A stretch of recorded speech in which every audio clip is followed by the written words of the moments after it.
আসসালামু আলাইকুম। আশা করি সবাই ভালো আছেন। আজ আমরা আলোচনা করব বাংলাদেশের প্রথম সরকার মুজিবনগর সরকার নিয়ে। যেই সরকার গঠিত না হইলেও তো আমাদের স্বাধীনতা কখনো কাঙ্ক্ষিত ফল লাভ করতে পারত না।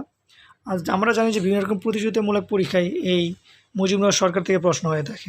তো এই মুজিবনগর সম্পর্কে আদ্যোপান্ত জানা আমাদের প্রত্যেক পরীক্ষার্থীরই গুরুত্বপূর্ণ দায়িত্ব। কারণ আমরা জানি এখান থেকে বিভিন্ন রকম চাকরি পরীক্ষায় এবং ভাইভাতে প্রশ্ন হয়ে থাকে এবং এই প্রশ্নগুলো জানার মাধ্যমে আমরা ভাইভাকে সাফল্যমণ্ডিত করে তুলতে পারি। এবং যদি কেউ এই ভাইভাতে এই প্রশ্নগুলো থেকে কোনো উত্তর না করতে পারেন, তাহলে ভাইভা বোর্ড মনে করে যে আপনি অনেকটাই দুর্বল।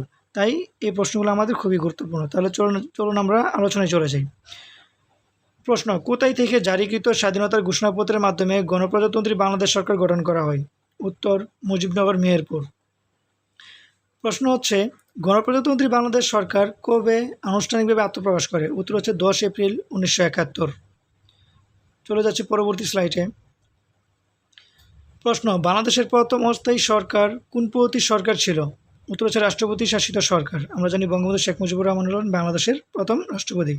মুজিবনগর অস্থায়ী সরকার কত তারিখে শপথ গ্রহণ করেন? উত্তর হচ্ছে 17 এপ্রিল 1971 সাল। তারপর হচ্ছে, বাংলাদেশের স্বাধীনতা যুদ্ধের সময় মুজিবনগর সরকার শপথ গ্রহণ অনুষ্ঠানে কে শপথ বাক্য পাঠ করেছিলেন? উত্তর হচ্ছে অধ্যাপক এম ইউসুফ আলী। প্রশ্ন হচ্ছে, প্রবাসী বাংলাদেশ সরকারের সদপ্তর ছিল কোথায়? উত্তর হচ্ছে 8 নং থিয়েটার রোড, কলকাতা। তাহলে আমরা দেখতে পাচ্ছি যে এই প্রশ্নগুলো আমাদের বিভিন্ন রকম ভাইভা বোর্ডে হয়ে থাকে। বিশেষ করে প্রবাসী বাংলাদেশ সরকারের সদপ্তর কোথায় ছিল? এই প্রশ্নটা হওয়ার মতো। হচ্ছে 8 নং থিয়েটার রোড, কলকাতা। চলে যাচ্ছি পরবর্তী স্লাইডে। বাংলাদেশের প্রথম অস্থায়ী রাজধানীর নাম কি? উত্তর হচ্ছে বাংলাদেশের প্রথম অস্থায়ী রাজধানীর নাম হচ্ছে মুজিবনগর। প্রশ্ন: মুজিবনগর সরকারের মন্ত্রিসভার সদস্য কতজন ছিলেন? উত্তর হচ্ছে 6 জন। মুক্তিযুদ্ধকালীন বাংলাদেশের রাষ্ট্রপতি কে ছিলেন? উত্তর হলো বঙ্গবন্ধু শেখ মুজিবুর রহমান। চলে যাচ্ছি পরবর্তী স্লাইডে। মুক্তিযুদ্ধকালে বাংলাদেশের অস্থায়ী রাষ্ট্রপতি ছিলেন কে? উত্তর হচ্ছে সৈয়দ নজরুল ইসলাম। আমরা জানি তিনি ছিলেন অস্থায়ী রাষ্ট্রপতি। প্রশ্ন: বাংলাদেশের অস্থায়ী সরকারের প্রথম প্রধানমন্ত্রী কে? উত্তর হচ্ছে তাজউদ্দিন আহমেদ। প্রশ্ন হচ্ছে, মুজিবনগর সরকারের অর্থমন্ত্রী অর্থাৎ অর্থনীতি বিষয়ক ও পরিকল্পনা বিভাগের দায়িত্বে কে ছিলেন? তাজউদ্দিন আহমেদ। এখানে অর্থনীতি বিষয়ক হবে, অর্থমন্ত্রী নয়। তাহলে তিনি ছিলেন তাজউদ্দিন আহমেদ। চলে গেলাম পরবর্তী স্লাইডে। প্রশ্ন হচ্ছে, মুজিবনগর সরকারের শিল্প, বাণিজ্য ও অর্থমন্ত্রী কে ছিলেন? অর্থমন্ত্রী ছিলেন এম মনসুর আলী। প্রশ্ন হচ্ছে, মুজিবনগর সরকারের ত্রাণ ও পুনর্বাসন মন্ত্রী কে ছিলেন? ত্রাণ ও পুনর্বাসন মন্ত্রী ছিলেন এইচ.এম. কামরুজ্জামান। প্রশ্ন হচ্ছে, বাংলাদেশের অস্থায়ী সরকারের পররাষ্ট্রমন্ত্রী ও আইনমন্ত্রী ছিলেন কে? উত্তর হচ্ছে খন্দকার মোস্তাক আহমেদ। চলে যাচ্ছি পরবর্তী স্লাইডে। মুজিবনগর সরকারের মুখ্য সচিব কে ছিলেন? উত্তর হচ্ছে রুহুল কুদ্দুস। প্রশ্ন হচ্ছে, মুক্তিযুদ্ধকালীন বাংলাদেশের সরকারের সর্বদলীয় উপদেষ্টা কমিটির চেয়ারম্যান কে ছিলেন? উত্তর হলো মৌলানা ভাসানী। আমরা জানি মৌলানা ভাসানী ছিলেন উপদেষ্টা কমিটির চেয়ারম্যান। প্রশ্ন হচ্ছে, মহান মুক্তিযুদ্ধের সময় সর্বদলীয় উপদেষ্টা কমিটির সদস্য সংখ্যা কতজন ছিল? 8 জন। চলে যাচ্ছে আমরা পরবর্তী স্লাইডে, যেখানে আমাদের গুরুত্বপূর্ণ প্রশ্নগুলো রয়েছে। প্রশ্ন হচ্ছে, মুজিবনগর সরকার কতটি মন্ত্রণালয় বিভাগ ছিল? 12টি। খুবই ইম্পর্ট্যান্ট একটা প্রশ্ন। বাংলাদেশের স্বাধীনতার ঘোষণাপত্র কত তারিখে গৃহীত হয়? উত্তর হচ্ছে 17 এপ্রিল। মুক্তিযুদ্ধের সময় মুজিবনগর কোন সেক্টরের অন্তর্ভুক্ত ছিল? উত্তর হচ্ছে 8 নং সেক্টরের অধীনে ছিল। অর্থাৎ মুক্তিযুদ্ধের সময় 11টি সেক্টরে যে বাংলাদেশকে বিভক্ত করা হয়েছিল, তার 8 নং সেক্টরের অধীনে ছিল আমাদের মুজিবনগর সরকার, যেই সরকারের মাধ্যমে বাংলাদেশ পরিচালিত হয়েছিল মুক্তিযুদ্ধের সময়। চলে যাচ্ছে আমরা পরবর্তী স্লাইডে। প্রশ্ন হচ্ছে, বাংলাদেশের ইতিহাসে 17 এপ্রিল কেন বিখ্যাত?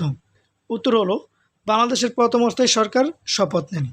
মুজিবনগর কোন জেলায় অবস্থিত? উত্তর হচ্ছে মুজিবনগর মেহেরপুর জেলায় অবস্থিত। বাংলাদেশের স্বাধীনতার ঘোষণাপত্র পাঠ করা হয় কোথা থেকে? উত্তর হচ্ছে মুজিবনগর হতে। তাহলে আমরা দেখতে পাচ্ছি এই প্রশ্নগুলো খুবই গুরুত্বপূর্ণ মুজিবনগর সম্পর্কে। এখান থেকেই ম্যাক্সিমাম সময় ভাইভাতে কোশ্চেন করা হয়ে থাকে এবং এই প্রশ্নগুলি বেশিরভাগ করা হয়ে থাকে। চলে গেলাম পরবর্তী স্লাইডে। বাঙালিদের কাছে 10 এপ্রিল তাৎপর্যপূর্ণ কেন? উত্তর হচ্ছে মুজিবনগর সরকার গঠন করা হয়েছিল এই 10 এপ্রিল। প্রশ্ন হতে পারে, মুক্তিযুদ্ধকালে কত তারিখে কলকাতার 8 নং থিয়েটার রোডে বাংলাদেশ বাহিনী গঠন করা হয়েছিল? এটা হচ্ছে 12 এপ্রিল 1971 সালে। প্রশ্ন হচ্ছে কবে মুজিবনগর দিবস পালন করা হয়? খুবই ইম্পর্ট্যান্ট প্রশ্ন এবং ভাইবার জন্য গুরুত্বপূর্ণ, বিশেষ করে প্রাইমারিতে যারা ভাইবা দিবেন তাদের জন্য, যে কবে মুজিবনগর দিবস পালন করা হয় সেটা হচ্ছে 17 এপ্রিল।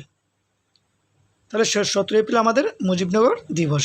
চলে গেলাম পরবর্তী স্লাইডে। মুজিবনগর কর্তৃক প্রকাশিত পত্রিকার নাম কী ছিল? উত্তর হলো জয় বাংলা। প্রশ্ন হচ্ছে মুজিবনগর স্মৃতিসৌধের স্থপতি কে? উত্তর হচ্ছে তানভীর করিম। প্রশ্ন হচ্ছে 1971 সালে কোন গ্রামের নামকরণ মুজিবনগর করা হয়? এটা হচ্ছে 1971 সালে মেহেরপুর জেলার বৈদ্যনাথতলার ভবেরপাড়া গ্রামের নাম মুজিবনগর করা হয়েছে, অর্থাৎ বর্তমানে এটি মুজিবনগর নাম হিসেবে পরিচিত, যা 1971 সালে মেহেরপুর জেলার বৈদ্যনাথতলা ভবেরপাড়া গ্রামের অন্তর্ভুক্ত, অর্থাৎ বর্তমান নাম হচ্ছে মুজিবনগর।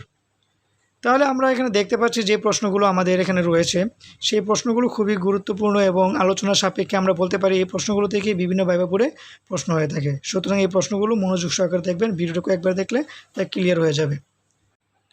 ধন্যবাদ সবাইকে আমার ভিডিওটা দেখার জন্য।